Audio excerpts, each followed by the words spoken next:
can hear you. It's really obvious. Thank you. Councillor Mott. Yeah, I'm here. Councillor Moyes.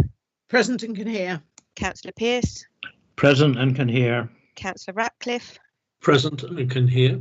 Councillor Renders. Present. Thank you. Councillor Vachon. Present and can hear. Thank you. And Councillor Yelland.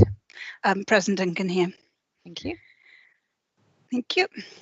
Just sort my IT out. Okay, so we move on to application 001620, which is for outline consent at land to the rear of Edgecombe Terrace, Edgecombe Road, Milton Abbott. And Stanbury is the planning officer, so over to you, please. Thank you, Chair. So hopefully everybody can hear me and you can see the presentation. Yes, thank you. Yep. Okay. So application is for 5 dwellings. It's in outline form. We're only considering the access to the site and the layout, which I'll show you the plans for later. So just to be clear, we're not considering the design of the dwellings at this stage, or the scale, which is, you know, the size of them. So before I go into the presentation, just a couple of updates. You'll note there's several refusal reasons, one of which is lack of a Section 106 agreement. The applicant has since submitted a draft Section 106 agreement. It has gone to legal. It does need a fair bit of work adding into it, I think that's fair to say. But insofar as this refusal reason relating just to the Section 106, that has now been addressed. So that will come off the decision. Additional drainage details have also been submitted for the surface water drainage. Our drainage consultee has reviewed those and maintains his objection, so that refusal reason still stands. And I today received a late letter of objection. It doesn't raise any new issues. It just emphasises the impact on the historic environment, flooding and water issues on the site, and that the development will impact on long distance views. So just moving through the presentation now. So the application site is this area in here. Access is via the highway where my cursor is. Again, this is the aerial image showing where the Edgecombe Arms pub is, and the listed church is down here. So I thought this would be useful just to clarify the site in terms of its constraints. So the area of outstanding natural beauty runs down the bottom here. The shaded lilac-y colour is the conservation area. So the site is up here. This is the rear boundary of Edgecombe Terrace, which forms the boundary of the site. So you can see the entire site is outside of the conservation area, but does join. So the access running in here is also outside of the conservation area. Purple are the Grade 2 listed buildings, and there's the Grade 1 listed church. This is just the site plan that's been submitted. So moving on to the layout. So as I mentioned, we are actually fixing the layout as one of the matters being considered. So it shows the access coming in here, going around towards the rear. This is the existing field hedgerow. So the proposal doesn't extend all that way up. The land slopes up this way. So this is like the highest point of the site. So there's a new hedgerow proposed to enclose the site around here. Parking for the dwellings is set up here on the higher part of the site. So here we have the 5 dwellings, a pair of semi-detached, and then a terrace of 3. There is a footpath link proposed here into the village, so pedestrians could access it without walking along the road. You'll have seen in my report that I mentioned that is not within the red application site boundary. It is in the blue land that the applicant owns. But in any event, highways do not consider that is a necessary or essential part of the proposal. So I mentioned the drainage information that has been recently submitted. So you can see the blue hatched areas. These are shown as soakaways. So in the gardens are the properties, and 2 here for the highway drainage. The water pipes that I mentioned are indicated there. These 2 lines here. So one's running down that way, and then one runs down that way to the applicant's existing cowshed. So just moving on to cross sections. So these do show there is a reasonable slope down. So this is the existing hedge bank here. So the site slopes down. The access road will sort of be set in here, slightly down lower again to the dwellings, and then the site slopes down towards the existing dwellings in Edgecombe Terrace. So these are indicative elevations only. We're not fixing the appearance of scale of the dwellings. This is just an idea of how the site could be developed. So the two elevations on the left would be the front of the dwellings, so facing towards the open countryside, and these two on the right hand side would be the elevations facing towards Edgecombe Terrace. They have been described as 1.5 stories, but when I measured them, they were coming out at sort of 7.7 metres to 8.3 metres high, which we would consider to be 2-storey height. So just moving on to the site photographs. So the access to the site is in here. This is the existing garages, and these are the dwellings in Edgecombe Terrace. Excuse me one moment.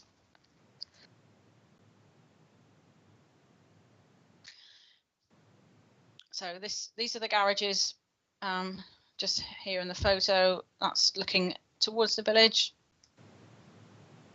And then turning around, so this is the access point here. That's looking down in the opposite direction. So now I move up through the access point and then walk into the site. So this is the existing field gate. So the access is going to run up in this direction, goes up the field. That's just turning around, looking back towards the access point in the highway. So this is Edgecombe Terrace dwellings on the left of the photo. So now I've stepped inside the site. So this is existing hedge bank. So the internal access road and the hedge will be sort of roughly in this location running across the site. So I'm just going to pan around the site now so you can see the church in the distance, and this is Edgecombe Terrace. Just moving around slightly further.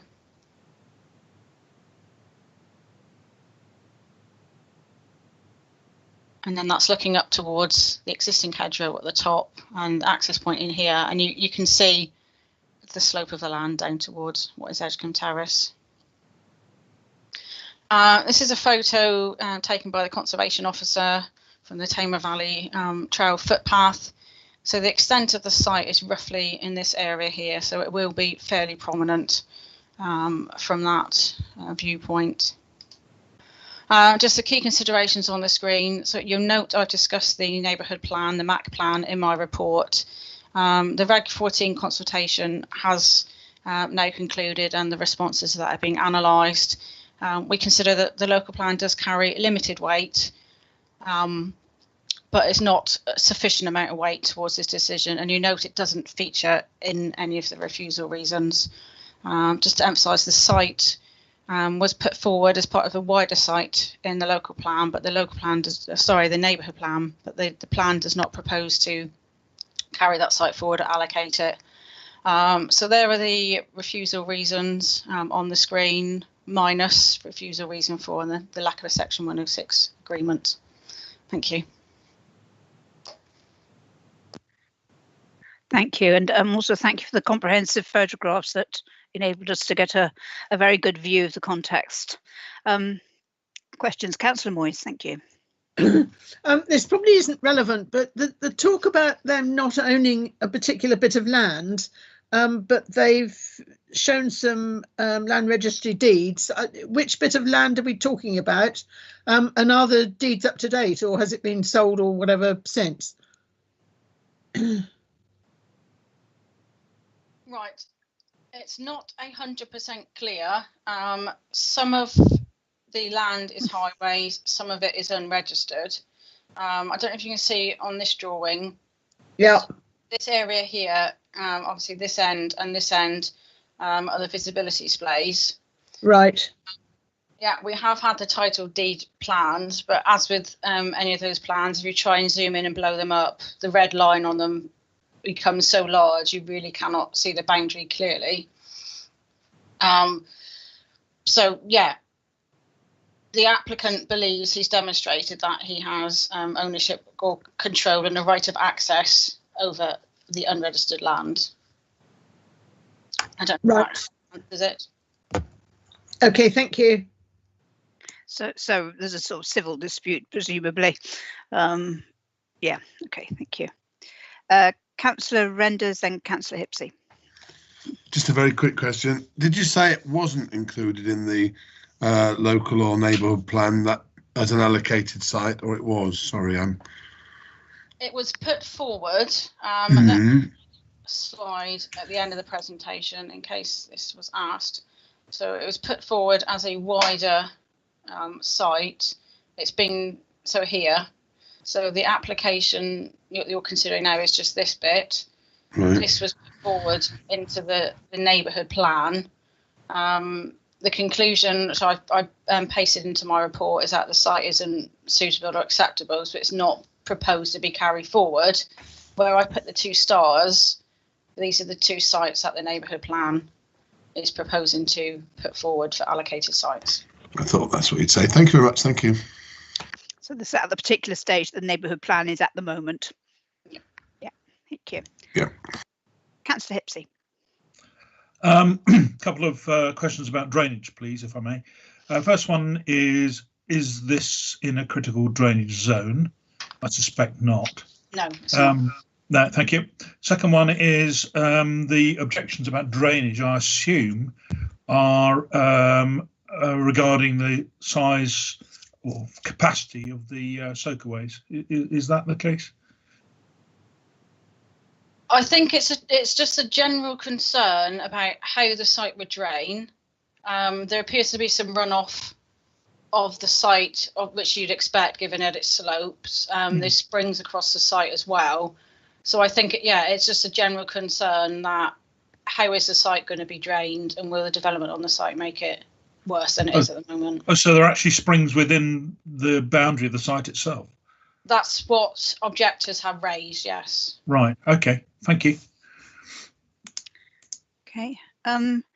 Just in terms of the actual, the layout, the housing that's actually there and its height, considering that one of your reasons for refusal is to do with the loss of privacy and overlooking, are you able to give an indication, even from that photo, actually, well, maybe not, as to where those properties would be and their height in relation to the existing?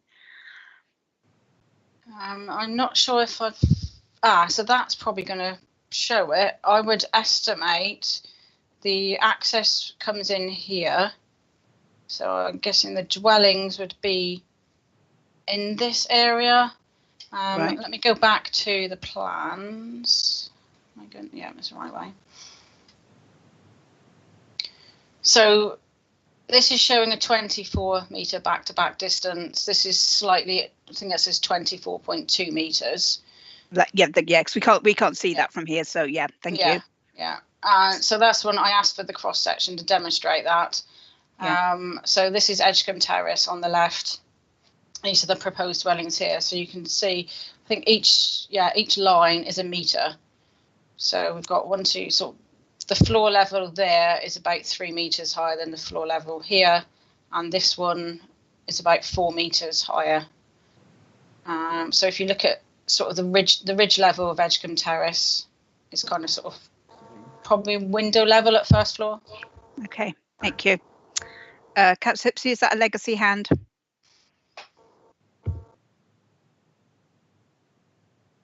Yes.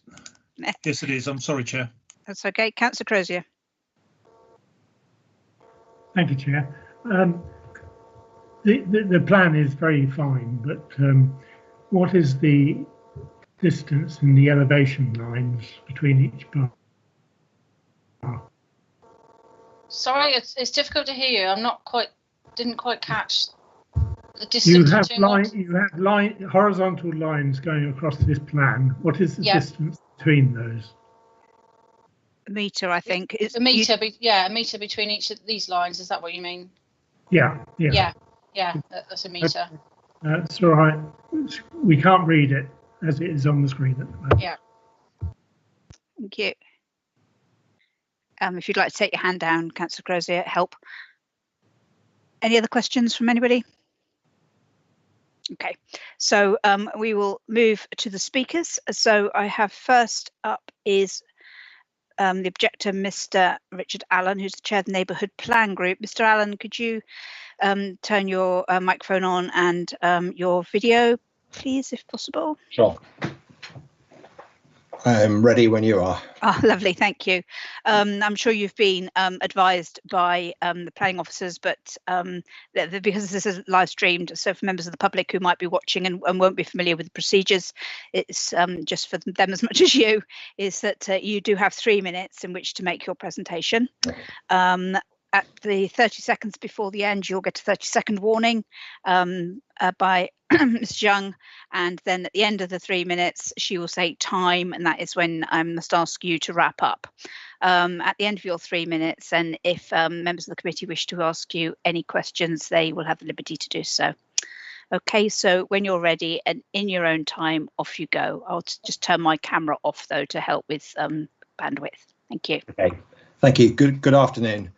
The MAC plan completed Regulation 14 consultation in February and now awaits the SEA and HRA reports before proceeding to Regulation 15. Milton Abbott has been allocated an indicative JLP target of 20 new houses. Local housing need has been determined through a resident survey, commissioned housing needs analysis and housing needs survey reports and data from Devon Home Choice. The need is for 1, 2 and 3 bedroom properties with an emphasis on affordable homes. There is an oversupply of 4 bedroom and above properties. 10 potential sites were submitted for consideration. All were assessed against identical criteria by AECOM to ensure independent, unbiased and fair assessment of each site. Only one site was assessed as wholly suitable for development, and it has the capacity to deliver the full 20 homes. It has no flooding issues. Has Devon Highways approved access onto the B3362? Is acceptable in heritage terms based on a meeting we had with West Devon Borough Council Heritage and Archaeological officers on Thursday, and has the minimum impact on the amenity of existing properties of all the available sites in Milton Abbott. A printed copy of the MAC plan was delivered to every house for Regulation 14. More than 90% of resident comments have been supportive of developing this site. None supported developing the land behind Edgecombe Terrace, but a great many opposed it. The planning policy guidance neighbourhood plans issued by central government states local planning authorities may give weight to relevant policies in emerging plans depending upon the stage of preparation, the extent of unresolved objections, and the consistency of the plan in relation to the JLP and NPPF. The MAC plan has undergone formal consultation. It enjoys a high level of support from local residents, and West Devon Borough Council have indicated that the neighbourhood plan conforms with the strategic policy framework. As such, I respectfully suggest members of the Planning Committee can attach material weight accordingly in reaching their decision on this planning application. If I may quote from the conclusion of your own West Devon Borough Council response to the Regulation 14 consultation, the plan's strategy is clear and should form a good basis for preparation of the Regulation 15 version. The Localism Act, the NPPF and the JLP encourage local communities to take a greater role in the development of their communities. The MAC plan community has done exactly that, determining the local housing need and identifying a development solution out to 2034 that is manifestly better than that proposed in this application and with none of the issues associated with it. The Edgecombe Terrace proposal is not required in JLP housing target terms and would reduce the number of deliverable affordable homes from 6 to 4. For these reasons, I most respectfully request that this planning application is refused and the local community is allowed to deliver the JLP housing through its neighbourhood plan in the true spirit of localism. Thank you. Thank you. I will ask members if they have any questions, but I think just for clarification for anybody who's watching, the MAC plan is Milton, Abbott, Chillerton and Kelly. It's the initials of the 3 areas. It's not a particular anachronism for a particular type of plan. Members, do you have any questions at all, Mr. Allen? No, looks like not. Thank you very much indeed, Mr. Allen. If you'd be kind enough to turn your video off and remain on mute, that would be great. Thank you. Now I'd like to invite the agent, Mr. Ed Pers, if you could again put your video and microphone on, please. Thank you, Madam Chair. Hopefully you can see me and hear me. You can now. Lovely. Thank you very much. I know that you know the drill, but again, just to ensure everybody else understands, you have the 3 minutes and 30-second warning and time at the end. OK, so thank you very much, and over to you. Good afternoon, Madam Chair and members of the Planning Committee, and thank you for the opportunity to speak to you today regarding this application. I have to say at the outset, I'm rather perplexed by the recommendation. We have been working proactively with the council to address issues and concerns that were raised by the previous case officer. And as a result of that, the application was recommended to grant, at which point Councillor Jury called the application to committee. However, this does not seem to have been mentioned in the committee report. The application was due to be heard before your meeting in February, before the application was pulled. In that short space of time, we've gone from a recommendation for approval to a recommendation for refusal for the reasons set out in the report, which I note now have been changed. There are 2 reasons in 2 of the 5 reasons for refusal, namely 3 and 4. Don't need to worry about 4 now because that relates to the section 106. Could have been resolved if the applicants had been given sufficient time to provide further details. We have provided some details. But it would have been great to have more time to do that. I wasn't contacted until 2 days after the deadline for the committee report to be written was completed before to be asked to provide certain information, and the information in relation to reason 3 was not raised at that initial stage. In terms of the 3 other remaining reasons for refusal, reason 1, the type of development described does appear in Milton Abbott, and I would draw members' attentions to the development at the parade on the south side of the B3362, which sits immediately behind the dwellings that front onto the highway. And in addition, to the east of the site, there's a similar pattern of development to that which is proposed on the application site. In terms of reason 2, in terms of perceived impact on the properties of Edgecombe Terrace, there's a distance of 24 metres between the proposed and existing dwellings, and this is considered to be more than sufficient to avoid issues of overlooking. The sections that you've been shown are indicative, and scale is not consideration at this date. In relation to condition 5, the proposal is sufficiently distant from the Greybond listed church. Also, there are intervening structures and dwellings between the application site and the setting of the church. It has been accepted that the proposal would result in less than substantial harm. This should be balanced against the fact that Milton Abbott has been identified as a sustainable settlement in the JLP, which can accommodate additional 20 dwellings. The development site would represent organic growth of the village. I would respectfully suggest that the MAP plan be given limited weight. There are objections that need to be dealt with to the latest MAP plan. I would urge members to go against their officer advice and approve the application on the basis that the site is within a sustainable settlement. There is less than substantial harm to the heritage assets. There is the proposed sufficient distance between the properties of Edgecombe Terrace, and this would not give rise to concerns of overlooking. And the proposal follows the existing development patterns within the village. Thank you. Thank you. Well done on timing. Just in. Well done. OK, members, do you have any questions for Mr. Pers? No hands coming up. So, OK, well, thank you very much, Mr. Pers. And again, if you'd be kind enough just to turn your video off, it just helps everybody with the bandwidth. Thank you very much, members. Thank you. OK, so last registered speaker is the ward member, which is Councillor Neil Jury. Councillor Jury, I think you know that you have 5 minutes, but again, you'll have a 30-second warning, and be advised when your time is up, and members will have the option to ask you questions afterwards. So when you're ready, over to you. Thank you. Thank you, Madam Chair, and good afternoon, members. The application that you see before you has been the subject of much debate in the village of Milton Abbott for a number of years. As the ward member, I have been acutely aware of the concerns that many residents have had about these proposals, and as a result, I asked for the application to be considered by this committee back in November 2020, when it was originally passed to me with a request that delegated authority be granted with a recommendation to approve.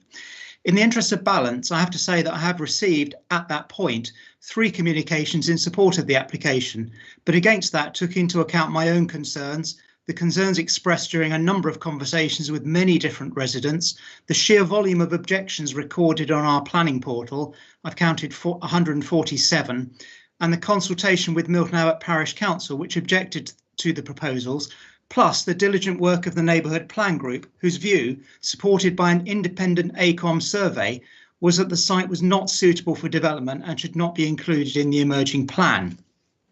I made a number of points in my response to the original planning officer's report, most of which will be repeated in a moment. That response triggered a review of the case by Ms Stansbury, which resulted in the recommendation in front of you today, namely one of refusal. I'm therefore asking you today to consider the application and to support the officer's recommendation for refusal of the application on the following grounds. Firstly, the adverse effect on the residential amenity of neighbours by reason of overlooking, loss of privacy, overshadowing, contrary to, in particular, Dev 1 of the JLP. The development is to take place at the rear of a terrace of existing cottages. As a result of the topography, it seems likely the new properties will have gardens and living areas on the same level as the first 4 bedrooms of the cottages below, with no room for those cottages to erect suitable screening to ensure their privacy. The site section drawings, which have been recently submitted and were added to the portal after the publication of the committee's agenda, do nothing to alleviate my or the residents' concerns in this respect. In addition, the cottages and other premises in Milton Abbot are served by a water supply drawn from a spring further up the slope, which runs across and under the site. This is clearly concerning for residents and the community. The plans submitted by the applicants have caused consternation and confusion following an earlier private water statement which gave certain reassurances. This statement stipulates the 4-metre exclusion zone from the water course, yet acknowledges the location of the pipe is currently unknown. However, the plans for the houses have been produced with the pipe location showing. There's no current guarantee that the plans provided protect the water supply of these cottages. Secondly, the visual impact of the development and the effect the development will have on the character of the neighbourhood, contrary to, in particular, Dev 20 and 21 of the JLP. The development is in the centre of the village to the rear of the village pub and a row of 5 terrace cottages. It is opposite the 15th century Milton Abbot Church and Lutyens designed estate cottages around the green. The site is within the setting of the Grade 1 listed St Constantine's Church, and again, due to the topography, will be visible and will adversely affect those heritage assets.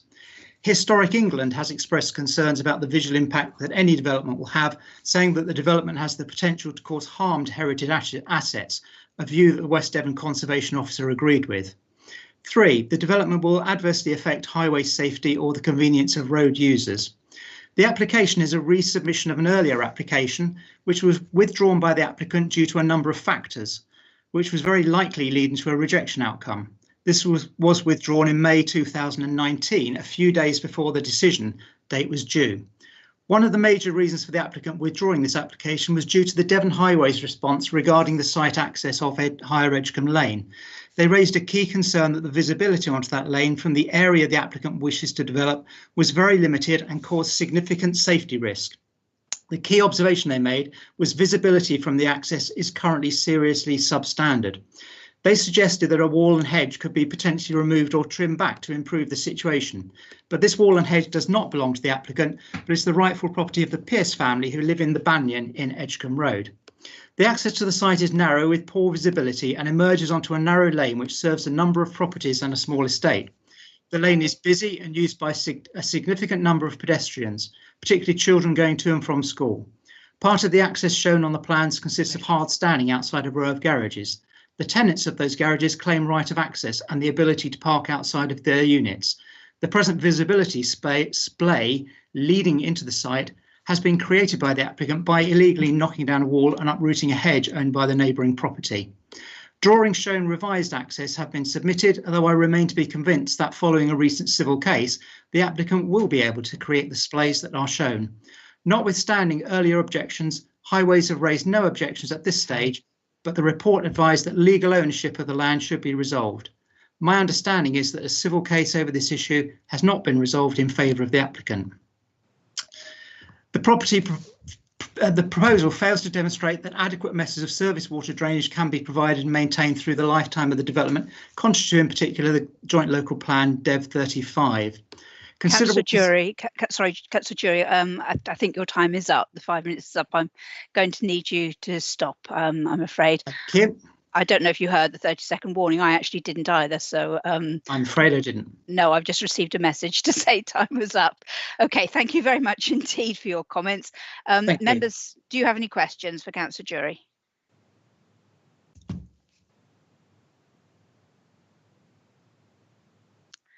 OK, there was a statement that Councillor Jury made, and I'm going to regarding an applicant acting illegally, and I'm just going to ask Mrs. Folds for comment on that one, please.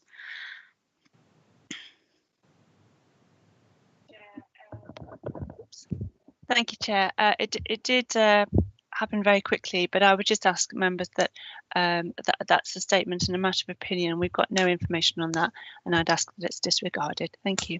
Okay, thank you. Councillor Crozier. Thank you, Madam Chair. The applicant is known to me because he is a resident in my ward. Sorry, could you repeat that, Councillor Crozier? We missed part of it.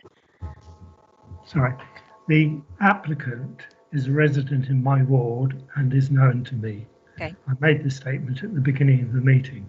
Okay. What does concern me is some of the comments that have been made there, but I won't, or allegations, but I won't go any further than say they're noted. But what does concern me is the number of objections and the number of multiple objections which I have logged. Councillor Crozier, can I just clarify? These are questions for Councillor Jury. So do you have a question for Councillor Jury? It sounds like this is something for debate. Sorry, yes.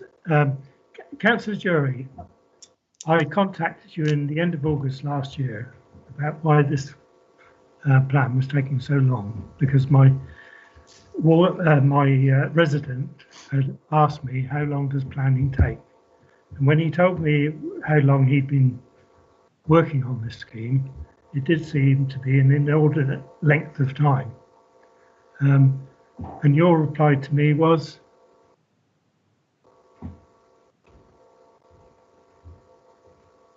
you've gone again, Councillor. I asked the question. Mr. Jury's reply to me was, I'm sorry, Councillor Crozier, I'm not quite sure what the question is. Well, you replied to me when I inquired about this application, about the length of time it was coming to fruition, was it's difficult. I think it was a very complex situation, and clearly the planning officer was looking into it in a great deal of detail. Who was the planning officer? The planning officer at that stage was Oliver. Thank you. Okay. Members, do you have any further questions? Yes, it's probably better bringing up you're on mute, aren't you?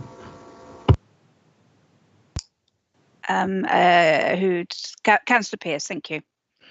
Yes, thanks, Chairman. Councillor Jury, just for a matter of clarification, the one water pipe, you may not know this actually, because it seems that it's not clear where the water pipe supply pipes run, but the one that comes down in a straight line to the back of the cottages, are you aware if this supplies all the cottages or just a couple of them?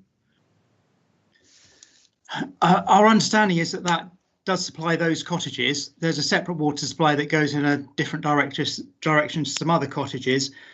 There is a very old drawing in one of the cottages' deeds that shows the pipe splitting into individual pipes to reach the back of each of those cottages. But nobody, in truth, as I understand it, really knows where that pipe or pipes is located. It runs from a collection tank at the top of the field, as I understand it. Right, okay. I mean, that is traditional way that the Bedford estate used to work, with water supply to properties. I mean, if that pipe was to be broken, it could have a significant effect on quite a large number of properties there by the look of it. Okay, thank you. My other question, if I may, Chairman, please. Yep. In the report, it says that there's a shop in Milton Abbot. The shop did close? Is that reopened now? Or I know it's closed because of COVID, but you know, is there a shop in Milton Abbot or not?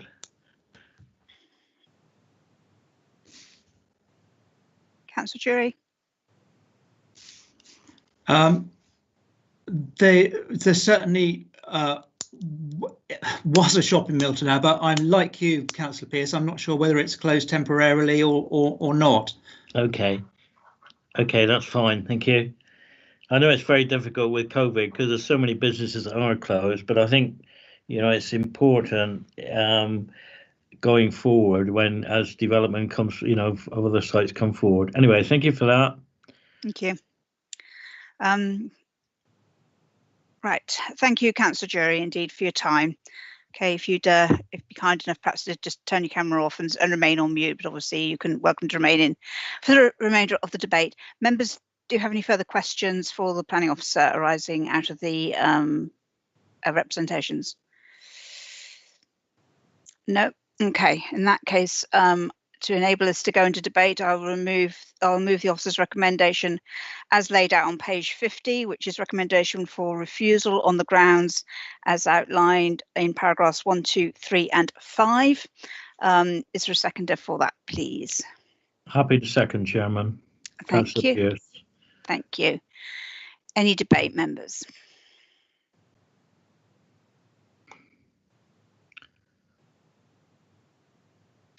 Councillor Hipsey. Thanks, Chair. I'd just like to say that I thoroughly agree with the various reasons for refusing this as laid down by the officer, and I will be supporting the officer's recommendation. Thank you. Thank you. Councillor Pearce. Thank you, Chairman. I think there's a lot of issues here which I feel have not been given as reasons for refusal. I mean, it's an outline application and there's so much contradictory references to what the size of the house is and whatever. So, you know, I just feel that we're in a very difficult situation, but I do have concerns about a private water supply. The Duke of Bedford many years ago used to tap into the water springs that rose in the land, and my own parents were in a situation whereby them and 3 of their neighbouring farms had their water supply cut in similar circumstances. So I have major concerns that it's not known where this supply pipe is exactly. And, you know, it's a real problem if people lose their water supply. It really is. And I do have concerns. That really needs sorting out before we can consider any application on this land, I think. With regard to the effect on the heritage assets, I have to agree with the conservation officer. I mean, Historic England have clearly concerned because there's not enough information come forward as it's an outline application. So they clearly have concerns about the effect on the Grade 1 listed church. And this is quite an elevated site. Whichever road you come into, the highway, into Milton Abbot, from whichever direction, this will be very elevated and you will be able to see it from quite a wide area if this development does go ahead. So therefore, I will be supporting the planning officer's recommendation. Thank you. Thank you, Councillor Pearce. Councillor Crozier.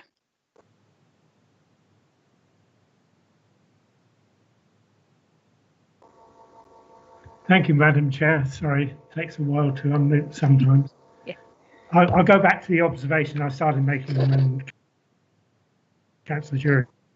The number of objections, which is over 150, I reckon. What does interest me is the fact that the number of multiple objections. And to my calculations, there's 14 people objected, 96 occasions. Now, that sounds an awful lot more than is potentially needed for an application. I don't know if this is all the objections to this particular planning request, or whether it contains objections from the previous planning request, which was withdrawn. I also note the pictures that were shown on screen by the planning officer, that and they to me look very similar to Lutyens type drawings, of which Lutyens is synonymous with Milton Abbott. So I would have thought they were sympathetically designed. I know it's only outlined at the moment, but I think that should be commended. Thank you, Chairman. Thank you. Any other members? No. Okay, then we will take this to the vote then. If you would, Ms. Hall, so just to remind members that you are voting for or against a refusal. Okay, so Ms. Hall will ask you to confirm that you're present and heard the debate and for your vote. Thank you. Thank you, Chair. Councillor Cheadle. Thank you. I've been here all the time and heard everything, and I support the officer's recommendation. Thank you. Councillor Crozier. Councillor Crozier. All right. I've heard all the conversation and I will abstain. Thank you. Councillor Hipsey. I've heard the debate thoroughly and I support the officer's recommendation. Thank you. Councillor Mott. Thank you. I've been present, I've heard the debate and support the recommendation for refusal. Thank you. Councillor Moyes. I've heard the whole debate and will support the officer's recommendation. Thank you. Councillor Pearce. I have heard the whole debate. I've been present all the way through and I support the officer's recommendation. Thank you. Councillor Ratcliffe. Thank you. Yes, I have also heard all of the debate and I too support the officer's recommendation. Thank you. Councillor Renders. Yes, I've heard all the debate on this one and I will support the officer's recommendation too. Thank you. Councillor Vachon. Present throughout and support the officer recommendation. Thank you. Councillor Yelland. Present throughout, heard all the debate and vote for the officer's recommendation. Thank you. So that's 4 for the officer recommendation. Sorry, that's 9 for the officer recommendation of refusal and 1 abstention. Thank you, Chair. Thank you. So that is refused. Thank you very much. Okay, so we now move to agenda item 6, the planning appeals update can be found on pages 73 to 74 of your agenda. Over to you, Mr. Weimer, please. Thank you, Chair. Bear with me a second. I'm just getting my notes sorted. Yeah. And if it helps, I'll share my screen as well, so you can rather than.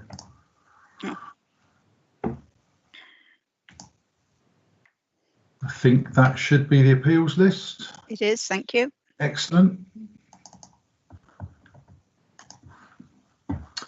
Okay, there is. I'll start with the top appeals outline application for 6 dwellings, sort of 5 houses and a bungalow on land adjacent to Rowan Heights. This is quite an interesting appeal decision, actually. The inspector went through what they considered to be the key issues. They acknowledged that it's a sustainable village as set out in the JLP, and in the absence of a neighbour plan, development is supported where it meets an identified local need. That local need includes a broad mix of properties.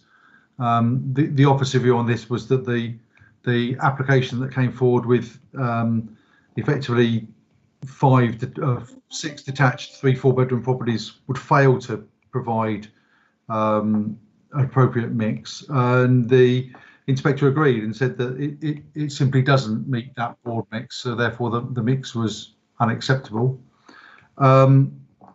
Then perhaps more fundamentally, they said that the appeal site occupied an open, visible gap that made a important contribution to the rural character of the western side of the road, and the introduction of an urban form of development would contrast to the rural character, would be poorly related to the built pattern of the village, and therefore would cause harm to the character and appearance of the area.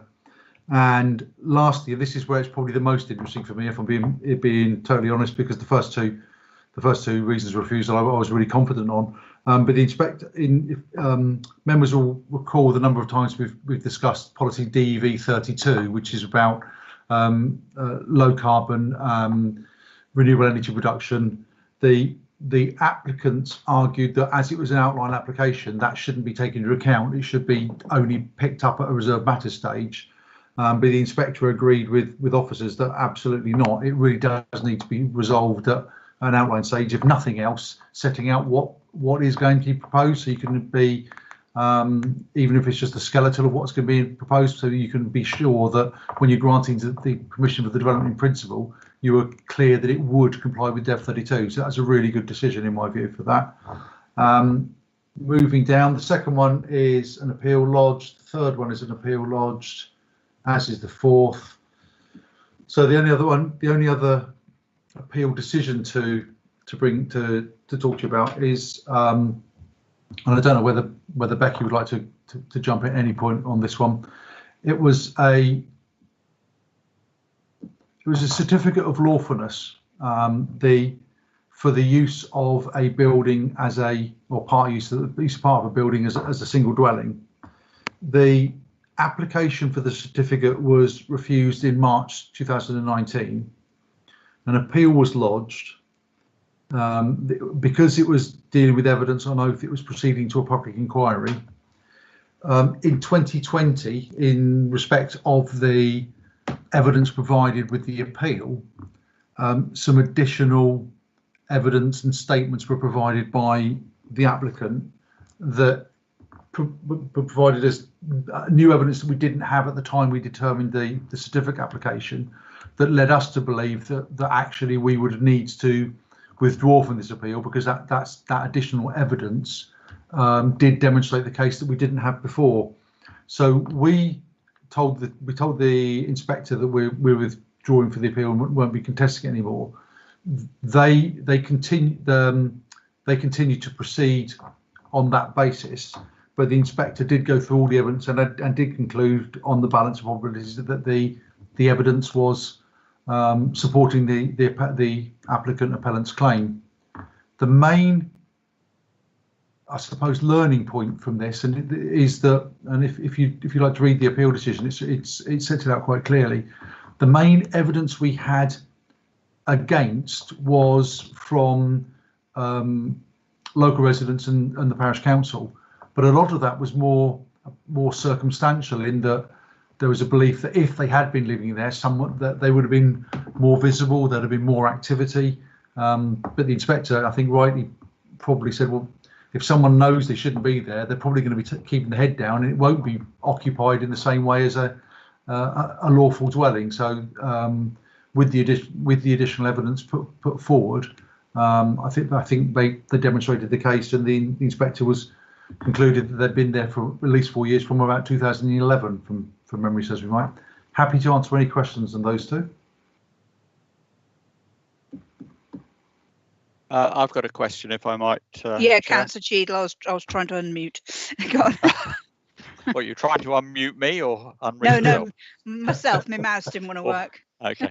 Pat, it may not be a question you can answer simply now, but I sort of lodge it, and if it's a complicated one, we'll take it up later. A lot of these appeals are for relatively small number of dwellings, 3, 4, 5 dwellings here and there, not on allocated sites, so they're presumably classed as windfall development.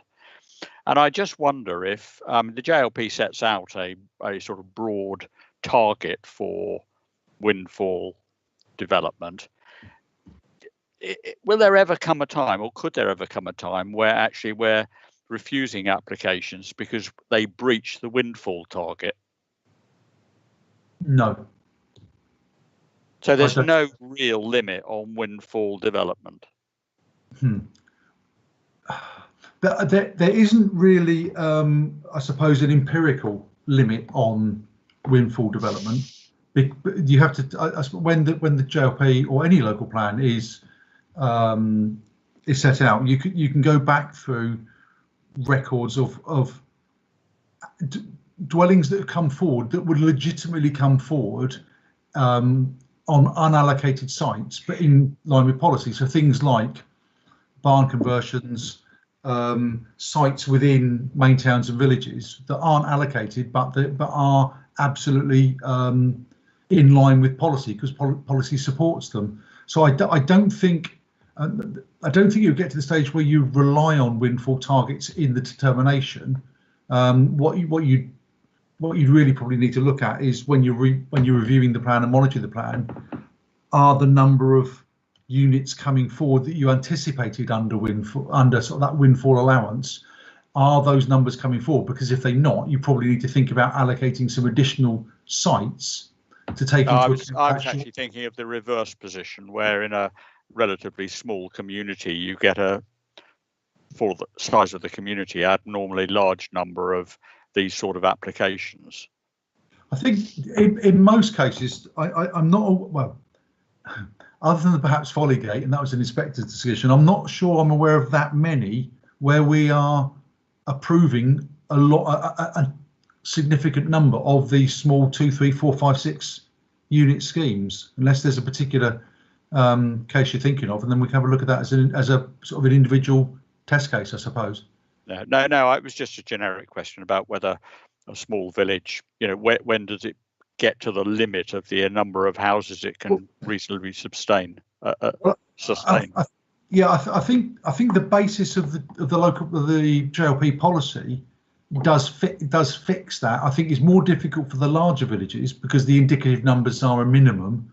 But I think in most cases, I think Folligate is the interesting one, where members clearly took the view that there had been enough delivered, and the inspector disagreed. So I think that that's possibly something you'd want to look at within the first review of the local plan policy, to see if there's something we need to tighten up. Okay, thanks. Councillor Crozier.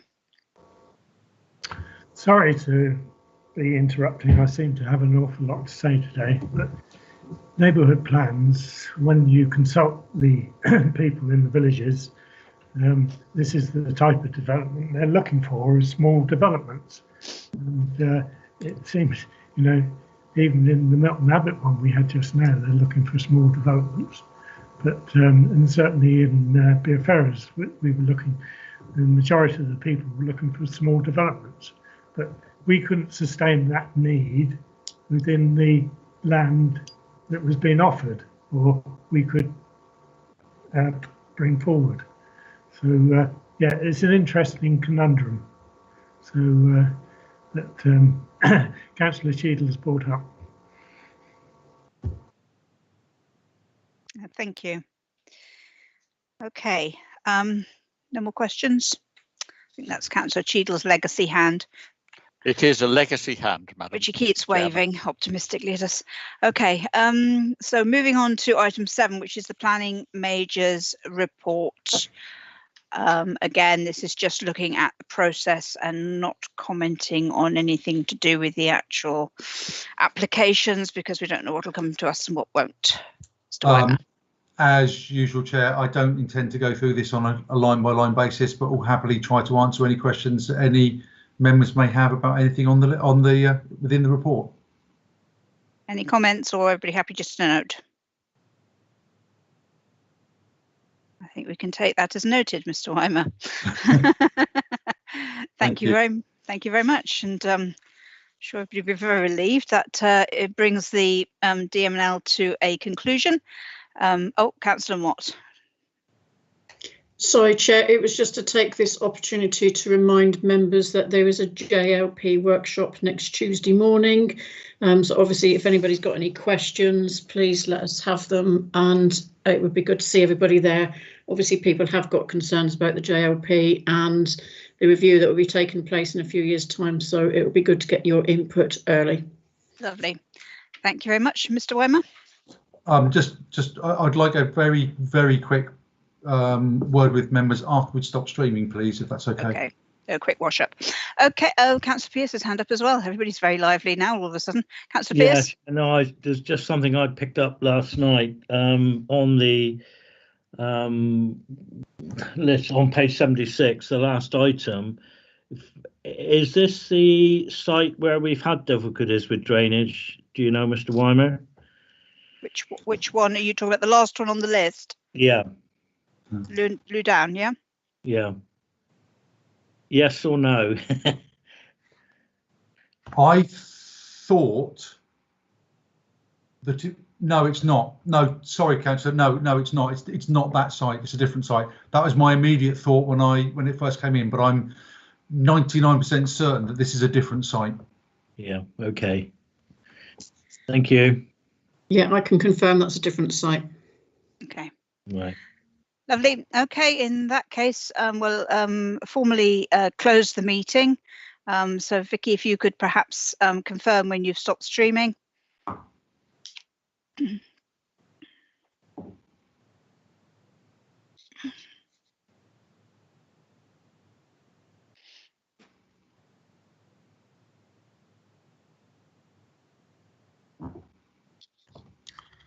Is your address just for members?